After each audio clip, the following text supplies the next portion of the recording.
चलो, footprints without feet, chapter number 6, the making of a scientist, page number 37. Ebright and his college roommate James R. Wong worked all that night drawing pictures and constructing plastic models of molecules to show how it could happen. वो पूरी रात Ebright और उसके college का जो roommate उसका friend था, दोनों ने पूरी रात मॉलिक्यूल्स के पिक्चर बनाए और प्लास्टिक के मॉडल्स बनाए, कैसे होता है वो देखने के लिए. क्या देख रहे थे वो लोग? बटरफ्लाई के विंग्स पर जो गोल्डन डॉट्स थे, वो क्या था? सेल डिवीजन था फॉर ग्रोथ. तो वो कैसे होता है वो दिखाने के लिए पूरी रात उन लोगों ने उसकी ड्राइंग्स और मॉडल्स बनाए. Together they letter wrote the paper that explained the theory. दोनों ने साथ मिलकर फिर एक पेपर भी लिखा जिसमें ये मॉडल और ड्राइंग के बारे में पूरी थ्योरी दी गई थी. Surprising no one who knew him, Richard Ebright graduated from Harvard with highest honours, second in his class of 1510. पहले उसे कॉलेज में, पूरी हार्वर्ड यूनिवर्सिटी में कोई नहीं जानता था, पर फिर वो 1510 स्टूडेंट्स का जो पूरा उसका क्लास था उसमें वो सेकेंड आया और उसे पूरा ऑनर भी मिला. Ebright went on to become a graduate student researcher at Harvard medical school. Graduate student researcher बनने के लिए वो हार्वर्ड यूनिवर्सिटी से फिर क्या गया? Harvard medical school. Here he began doing experiments to test his theory. उसने अपने जो ड्राइंग और मॉडल बनाए थे उसकी थ्योरी को टेस्ट करने के लिए फिर वो उस पर एक्सपेरिमेंट्स करने लगा. If the theory proves correct, it will be a big step towards understanding the process of life. अगर उसकी थ्योरी करेक्ट हो गई तो लाइफ को समझने की तरफ ये बहुत बड़ा स्टेप होगा, क्योंकि तब तक लोगों को पता नहीं था कि जो भी लिविंग थिंग है वो सेल की बनी होती है, सेल डिवीजन से फिर बॉडी की साइज बढ़ती है, वो तब तक नहीं पता था.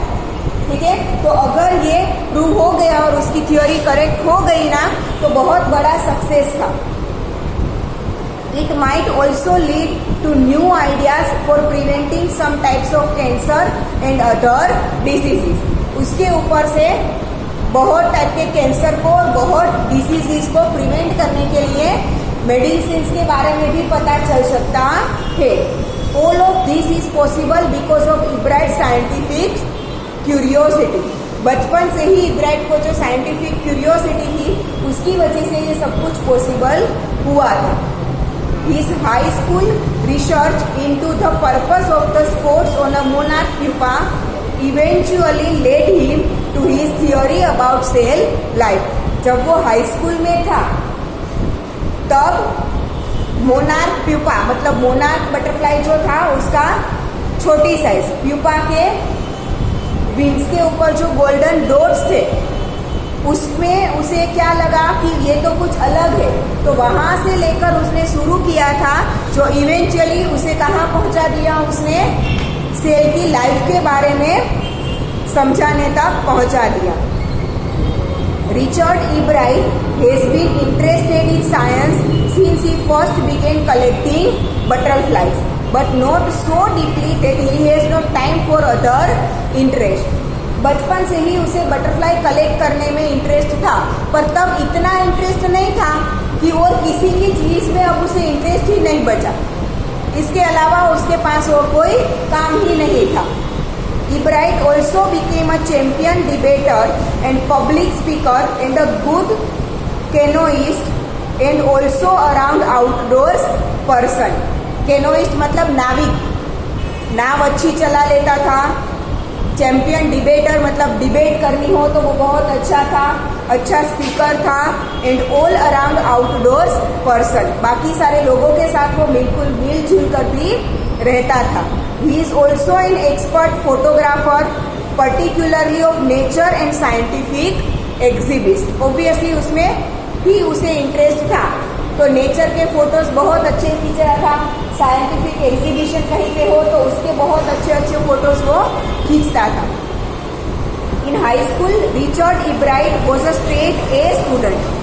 हाई स्कूल में स्ट्रेट ए स्टूडेंट मतलब उसे ए ही ग्रेड मिलता था, बहुत क्लेवर स्टूडेंट था। Because learning was easy he turned a lot of his energy towards the debating and model United Nations Club। उसे लर्निंग बहुत इजी लगता था, इसीलिए वो अपना टाइम कहाँ पे बिताता था, डिबेट में बिताता था। He also found someone to admire Richard A. Weir, his social studies teacher and advisor to both clubs। ठीक है, डिबेट के लिए जो क्लब में वो जाता था ना, उस क्लब में उसे एक एडमायरर भी मिल गया था, मतलब उसकी बात की तारीफ करने वाला, उसका सोशल साइंस का वो टीचर था दोनों क्लब में। ठीक है, Richard A Weir, mister Weir was the perfect person for me him. तब मेरे लिए मिस्टर विहर है वो परफेक्ट पर्सन थे। He opened my mind to new ideas. इब्राइट से नए नए आइडियाज में कैसे इंटरेस्ट लेते हैं उसकी तरफ मेरा माइंड उन्होंने ओपन किया था। Richard would always give that extra effort, mister wheeler से। मिस्टर व्हीलर क्या कहते थे कि रिचर्ड को मतलब इब्राइट को आप जो भी काम दो ना उसमें वो अपना एक्स्ट्रा एफर्ट ही लगाता था, मतलब वो काम जितना बोला हो ना उससे ज्यादा अच्छा वो करके देता था। What pleased me was, here was this person who put in 3 or 4 hours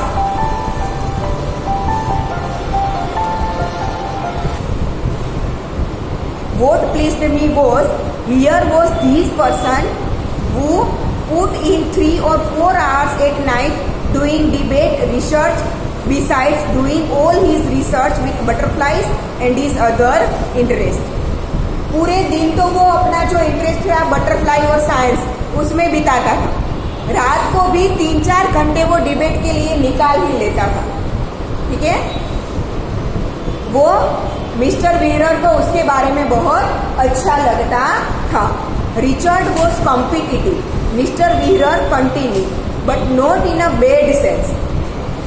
वो कॉम्पिटिटिव था, लोगों के साथ कम्पीट करता था बट बैड मैनर में नहीं, कुछ अच्छा करने के लिए वो लोगों के साथ कम्पीट करता था। Richard was not interested in winning for winning's sake और winning to get a prize. Richard किसी चीज में विनिंग के लिए इंटरेस्ट, उसकी प्राइज जीतने के लिए नहीं था। Rather he was winning because he wanted to do the best job he could. वो जीतता इसीलिए था क्योंकि वो जो अपना काम करता था ना वो अपना बेस्ट करना चाहता था, इसीलिए वो जीतता था, कोई प्राइज के लिए वो जीतता नहीं था। For the right reasons he wants to be the best. अगर अच्छे से बोला जाए तो वो अपने हर एक काम में बेस्ट होना चाहता था।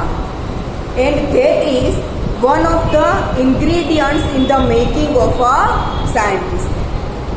किसी साइंटिस्ट को बनाने के लिए ये उनका मेन इंग्रेडिएंट है कि आपको अपने सब्जेक्ट में इंटरेस्ट, फुल इंटरेस्ट होना चाहिए, तभी आप कर पाओगे और उसके लिए आपको अपना बेस्ट देना पड़ेगा। हाँ, नहीं होता है छोड़ दो, ऐसा नहीं चलेगा। नहीं होता है दूसरी तरीके से ट्राई करो, नहीं होता है तीसरी तरीके से ट्राई करो। जब तक आपको सक्सेस ना मिले तब तक उस चीज को छोड़ना नहीं है, तो ही साइंटिस्ट बन सकते हैं। Start with a first rate mind, add curiosity and mix in the will to win for the right reason. Start with a first rate mind मतलब आपके विचार, जैसे अभी मैंने बोला ना कि किसी भी चीज से आप थकने नहीं चाहिए, ठीक है, बोर नहीं होने चाहिए।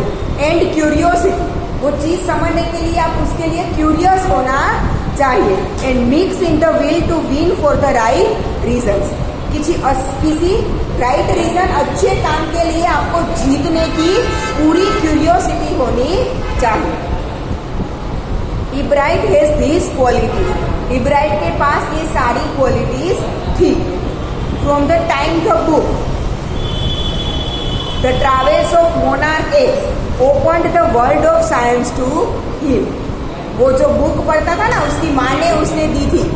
The travels of monarch x, उसकी माँ ने उसे लेकर दी थी। वही बुक ने उसके लिए साइंटिस्ट बनने के डोर्स ओपन किए थे, क्योंकि उसमें बटरफ्लाई मोनार्क के बारे में बहुत कुछ लिखा था, जो पढ़कर उसने रिसर्च शुरू किया था। और मेन सक्सेस उसे किस में मिला था? प्यूपा के विंग्स पर जो गोल्डन डॉट्स थे उसके ऊपर से। वो गोल्डन डॉट्स को देखकर उसे वो क्यूरियस हो गया कि ये क्या है। ठीक है, उसी फील्ड में उसने क्या किया? रिसर्च शुरू किया। तो फिर उसे पता चला कि वो गोल्डन डॉट्स है ना, वो पूरे बॉडी के हॉर्मोन्स है, और वहां से सेल डिवीजन होकर फिर बटरफ्लाई का ग्रोथ होता है। ठीक है, वहां से हार्मोन डिवीजन होता है। हार्मोन्स क्या होता है वो हमने 9th स्टैंडर्ड में पढ़ा है ना। ठीक है, हार्मोन्स जो क्या मिलता है? इनहेरिटेड होता है। ठीक है, मदर या फादर से उसके स्पाउट को मिलेगा, मतलब सन या डॉटर को मिलेगा। ठीक है, और कई बार ऐसे भी होता है हार्मोन कि दादा दादी से या नाना नानी से, पापा या मम्मी में वो हार्मोन ना आए हो, फिर भी ग्रैंड डॉटर या ग्रैंड सन में होता है। ठीक है, तो इस टाइप के हार्मोन भी होते हैं कि जो अपने सन या डॉटर में ना दिखाई दे, पर उसके सन या डॉटर में दिखाई दे। आया समझ में? ठीक है, तो ये भी एक इनहेरिटेंस ही होता है। ठीक है, now Richard Ebright has never lost his scientific curiosity. Richard Ebright ने अपनी जो साइंस की जो क्यूरियोसिटी थी उसे कभी नहीं छोड़ा था, इसीलिए वो एक अच्छा साइंटिस्ट बन पाया। ठीक है,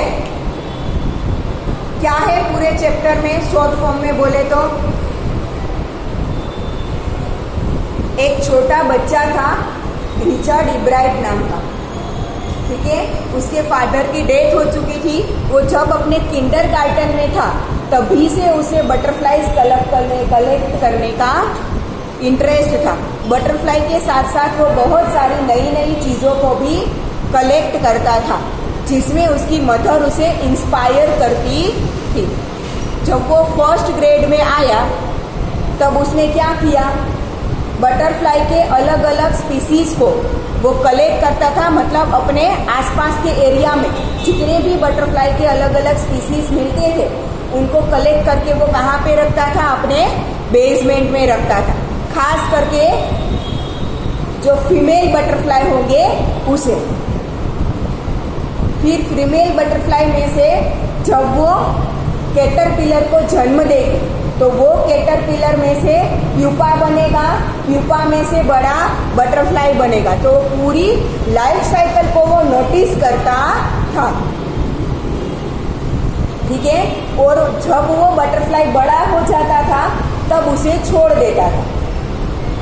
ठीक है, और उसके ऊपर अपना एक मार्क छोड़ देता था ताकि वो रिपीट होकर वो बटरफ्लाई उसके पास आए तो उसे पता चल जाए। ऐसे बहुत सारे स्पीसीज उसने अपने बेसमेंट में कलेक्ट किए थे। ठीक है, फिर उसकी माँ ने उसे कौन सा बुक गिफ्ट किया था? The travels of monarch x. Monarch butterfly का एक स्पीसीज है, उसके बारे में एक बुक उसकी माँ ने उसे गिफ्ट की थी। ठीक है, उसे पढ़कर वो मोनार्क बटरफ्लाई में ज़्यादा इंटरेस्टेड हुआ। ठीक है, फिर थोड़े टाइम के बाद तो उसने बटरफ्लाई को मार्क करना भी बंद कर दिया था, क्योंकि जो भी बटरफ्लाई को मार्क करके वो छोड़ता था ना, वो दूर दूर चले जाते थे। सिर्फ 2 ही बटरफ्लाई, 8 साल में सिर्फ 2 ही बटरफ्लाई रिपीट होकर उसके पास आए थे। ठीक है, फिर वो मोनार्क बटरफ्लाई के बारे में ज़्यादा से ज़्यादा रिसर्च करता गया। उसे पता चला कि जब वो प्यूपा होता है, मतलब कैटरपिलर से थोड़ी बड़ी साइज, ठीक है, तब उसके विंग्स में गोल्डन डॉट्स होते हैं। तो वो डॉट्स क्या है? पहले तो उसे लगा कि ये नेचुरल सिर्फ डिजाइन है उसके विंग्स में, बटरफ्लाई के विंग्स में। फिर जब उसने रिसर्च किया तो उसे पता चला कि ये कोई नेचुरल डॉट्स ऐसे ही नहीं है, वो क्या है, बटरफ्लाई के हार्मोन से, जो हार्मोन सेल्स में डिवाइड होकर फिर बड़ा बटरफ्लाई बनेगा और मोनार्क बटरफ्लाई की जो सारी कैरेक्टरिस्टिक्स है वो उसमें आएगी। उसके ऊपर से फिर वो सेल के बारे में, जो डॉट्स में जो हार्मोन से वो डिवाइड होते थे, हार्मोन्स लेते थे, तो फिर उसमें से उसे पता चला कि ये सेल डिवीजन ही प्रोसेस है। तो उसे सेल की लाइफ के बारे में पूरा उसने पढ़ना शुरू किया। अपने कॉलेज मेट फ्रेंड के साथ मिलकर उसके बारे में ड्राइंग्स बनाए, प्लास्टिक के मॉडल्स बनाए, उसके ऊपर एक थ्योरी लिखी, उसकी थ्योरी पब्लिश भी हुई। उस थ्योरी को लेकर वो अपने यूनिवर्सिटी में सेकेंड आया। पहले पूरी उसकी यूनिवर्सिटी जो थी, कौन सी यूनिवर्सिटी, हार्वर्ड यूनिवर्सिटी, उसमें कोई उसे जानता भी नहीं था, पर अपनी थ्योरी की वजह से वो 1510 स्टूडेंट्स में से कौन से नंबर पर आया था, सेकेंड नंबर पर आया था। ठीक है, और उसे इंस्पायर करने के लिए उसकी माँ के साथ एक और उसे हार्वर्ड यूनिवर्सिटी के प्रोफेसर भी मिल चुके थे। ठीक है, फिर उसने डिबेट, उसे बहुत अच्छा लगता था, तो डिबेट के लिए उसने 2 अलग अलग क्लब ज्वाइन किए थे। दोनों क्लब में उसके कॉमन सोशल साइंस के टीचर थे, रिचर्ड व्हीलर। ठीक है, जो उसे डिबेट में और बाकी सारी चीज़ों में बहुत ज़्यादा इंस्पायर करते थे।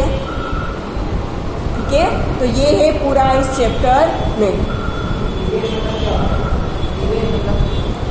डिबेट मतलब किसी चीज़ के बारे में डिस्कशन करना। मानो कि आपके क्लास को मैं 2 ग्रुप में डिवाइड कर दूँ, जितने भी स्टूडेंट्स प्रेजेंट है मैं 2 ग्रुप में उसे डिवाइड कर दूँ। ठीक है, फिर मैं कोई एक कॉमन टॉपिक दे दूँगी दोनों ग्रुप को। ठीक है, तो वो दोनों टॉपिक के बारे में एक ग्रुप सारा पॉजिटिव बोलेगा, दूसरा ग्रुप सारा नेगेटिव बोलेगा, दोनों अपने अपने विचार रखेंगे, उसे बोलते हैं डिबेट। ठीक है।